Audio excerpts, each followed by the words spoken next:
بسم اللہ الرحمن الرحیم وبہ نستعین اما بعد۔ ایک مسئلہ یہ ہے، مسبوق آخری قاعدے میں کیا پڑھے گا؟ نماز کے آخری قاعدے میں تین چیزیں پڑھنی ہوتی ہیں: التحیات، درود ابراہیم اور دعائے معصورہ۔ مگر مسبوق یعنی جس کی رکعت چھوٹی ہے، وہ امام صاحب کے پیچھے جب امام صاحب کا آخری قاعدہ ہوگا تو اس کا تو آخری قاعدہ نہیں ہوگا، وہ تو جب چھوٹی ہوئی رکعتیں پوری کرے گا پھر اس کا آخری قاعدہ آئے گا۔ اور یہ تین چیزیں آخری قاعدے میں پڑھنی ہیں۔ پہلے قاعدے میں صرف التحیات پڑھنا ہے۔ اکیلے نماز پڑھنے کی صورت میں اگر پہلے قاعدے میں التحیات کے بعد درود شریف پڑھ لیا، اللہم صلی علی محمد وعلی آل محمد، یہاں تک آپ نے پڑھ دیا تو سجدہ واجب ہو جائے گا۔ تو سوال یہ ہے کہ مسبوق یعنی جس کی رکعت چھوٹی ہے، امام صاحب جب آخری قاعدہ کریں گے تو اس کا تو آخری قاعدہ نہیں ہے، اس کو اس آخری قاعدے میں جو امام صاحب کا ہوگا اس میں کیا پڑھنا ہے؟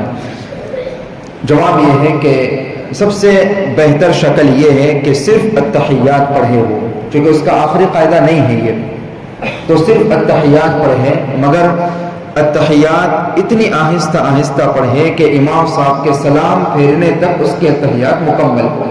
امام صاحب جتنے ٹائم میں تین چیزیں پڑھیں گے، التحیات، درود شریف، دعائے معصورہ، اتنے ٹائم میں مسبوق صرف التحیات پڑھے، آہستہ آہستہ التحیات پڑھے یہاں تک کہ امام صاحب کے سلام پھیرنے تک اس کے التحیات ختم ہو۔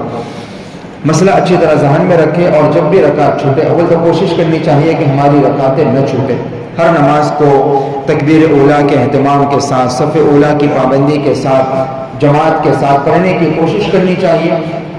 اگر کبھی چھوڑ جائے تو پھر یہ مسئلہ ذہن میں رکھے کہ جب آپ امام صاحب کا آخری قاعدہ ہو، آپ کی رکعتیں چھوٹی ہوئی ہو، تو ذہن میں ذرا یہ مسئلہ لے آئے کہ مجھے صرف التحیات پڑھیں۔ عام طور سے اس میں غفلت ہو جاتی ہے، اس لیے تھوڑا سا دھیان رکھے، صرف التحیات آپ کو پڑھنی ہے، آہستہ آہستہ پڑھنی ہے جتنی دیر میں کہ امام صاحب سلام پھیر دیں۔ اگر ایسا نہ ہو سکے، غفلت ہو گئی، یاد نہیں رہا، اور اپنے معمول کے مطابق جیسے التحیات ختم کرتے ختم کر لی، اور ابھی تو امام صاحب درود شریف، دعائے معصورہ پڑھیں گے، اتنا ٹائم باقی ہے، تو اب اتنے ٹائم میں تین چار آپشن ہے۔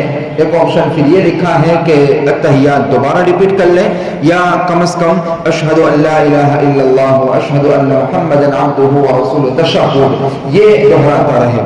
یہ ایک آپشن دوسرا لکھا ہے کہ التحیات یا تو ریپیٹ کر لیں یا تو تشہد کو دہراتا رہے، اس لیے کہ یہ اس کا پہلا قاعدہ، پہلے قاعدے میں صرف التحیات پڑھنی ہے۔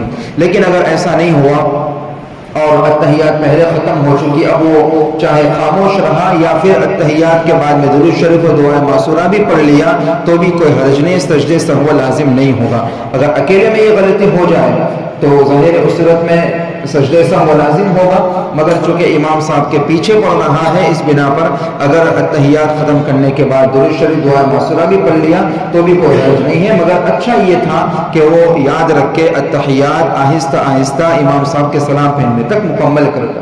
واللہ اعلم۔